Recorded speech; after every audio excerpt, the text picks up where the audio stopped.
Okay, so share ko sa inyo to guys, no. So ngayong araw guys, meron tayo ditong phone device guys, no. So itong phone device na to guys ay iPhone 11 guys, no. So ito guys yung likod niya guys.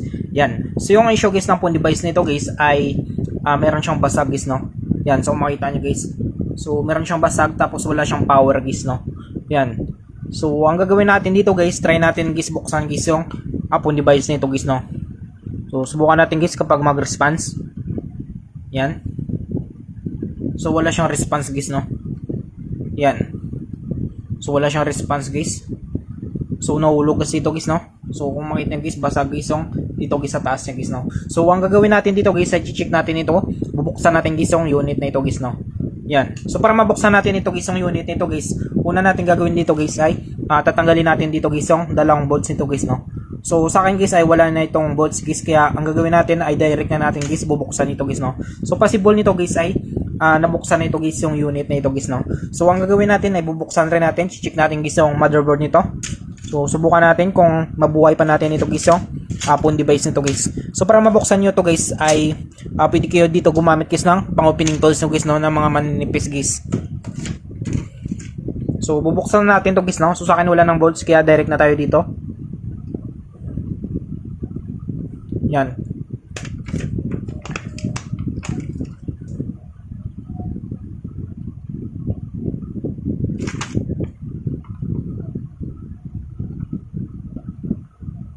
So dandan lang tayo dito guys, no, para hindi ma-damage guys yung LCD nito guys.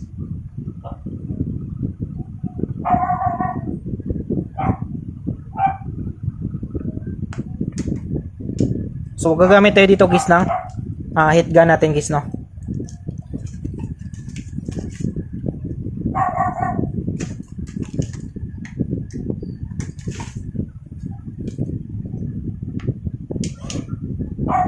So gamit tayo dito guys ng heat gun natin guys para mabilis guys maglambot guys yung adhesive nito guys, no. Yan, so simulan natin.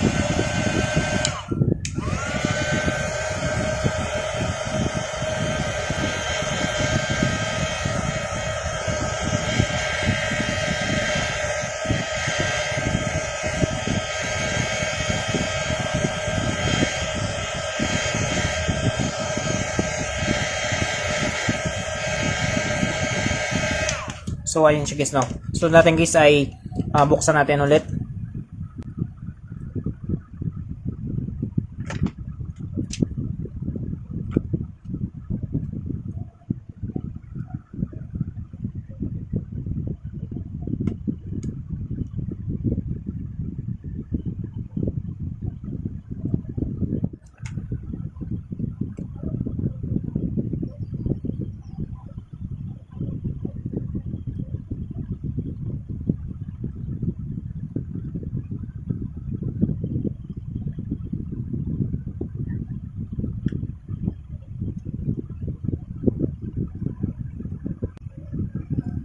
So ayun siya guys, no. So nabuksan na natin guys. So dandahan natin guys, no.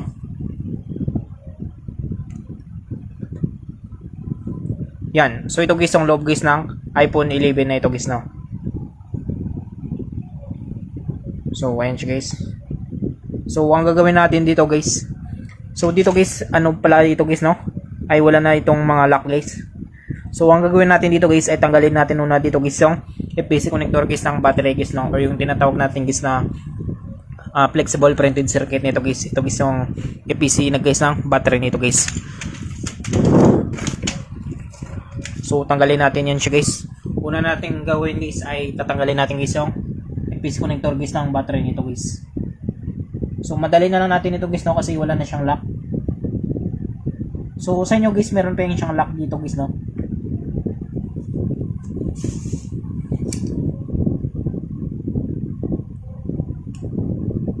Yan. So ito guys yung EPC connector guys ng battery nito guys, no. So ang gagawin natin dito guys ay titest natin guys yung EPC connector guys ng battery nito. So tanggalin muna natin ito guys. Yan.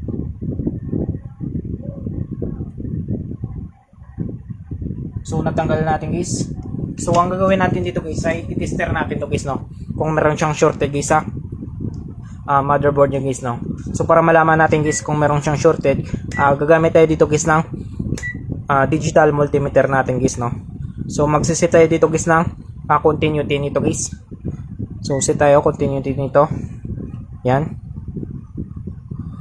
So titest natin guys, no. So subukan natin guys. Titest natin to.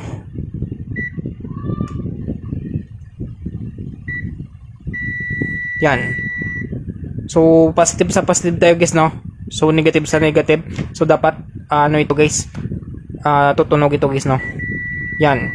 So kung makita niyo guys, positive sa positive, negative sa negative. Yan. So kapag baliktarin natin guys, baliktarin natin positive sa negative, negative sa positive. Yan. So kung makita niyo guys or marinig niyo guys ay hindi na siya tumunog guys, no. Yan. So balik natin sa positive, negative sa negative, dapat tutunog siya. Yan. So lipat natin, baliktarin natin, positive sa negative, negative sa positive. Yan. So hindi siya tumunog guys, no. So possible guys na good board guys ang phone device nito guys, no. Yan. So ang gagawin natin, linisin natin to guys. Subukan natin kapag mag-power ito. Matitest na rin natin guys yung battery nito guys, no.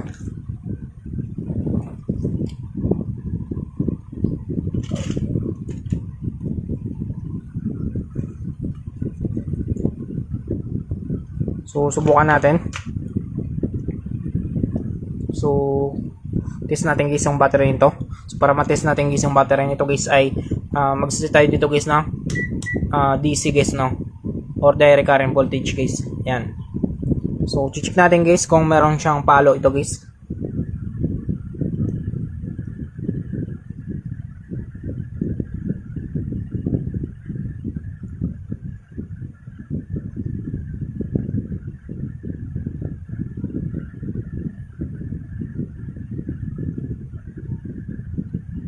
So ayan siya guys, no. So meron siyang palo guys. Yan. So possible guys na buhay guys yung battery nito guys, no. Yan. So subukan natin, na-refresh na rin natin guys, no. So balik natin guys. Balik natin guys yung basic connector guys ng LCD nito. Yan. So natin guys ay balik natin guys yung battery guys ng phone device nito guys. So subukan natin guys, no. So na-refresh na rin natin.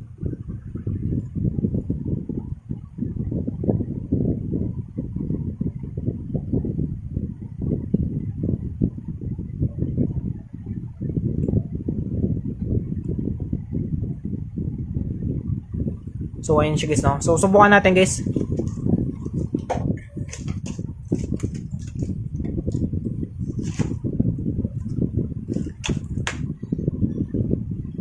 So try natin guys i-charge guys, no. So karga natin. Meron kasi siyang basa guys, no. Dito guys sa LCD niya guys. So possible guys na merong tama guys yung LCD nito guys, no. Kaya hindi siya nagdi-display. Subukan natin. So charge natin guys. So wala guys, no. Wala talaga siyang ano guys. Wala siyang response. Yun. So nag-display siya guys. So ayan siya guys, no.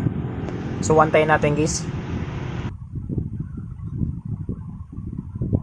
So subukan natin guys, no, kapag magtuloy siya guys. So yung ginawa natin guys ay ni-refresh lang natin guys, no. Yan. So drain pala siya guys, lubat na siya guys.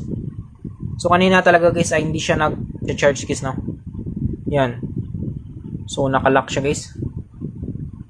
So yung ginawa pa lang natin guys ay ni-refresh natin guys, no. Hindi natin na battery shock guys.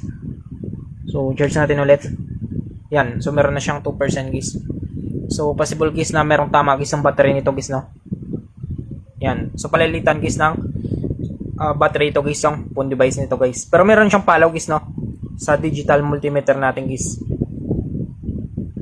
Yan. So kahit pa paano guys ay nabuhay natin guys yung iPhone 11 na ito guys, no. So yung ginawa natin guys ay na-refresh lang natin. At yan. So kahit pa paano guys ay nabuhay natin guys yung phone device na ito guys. Yan.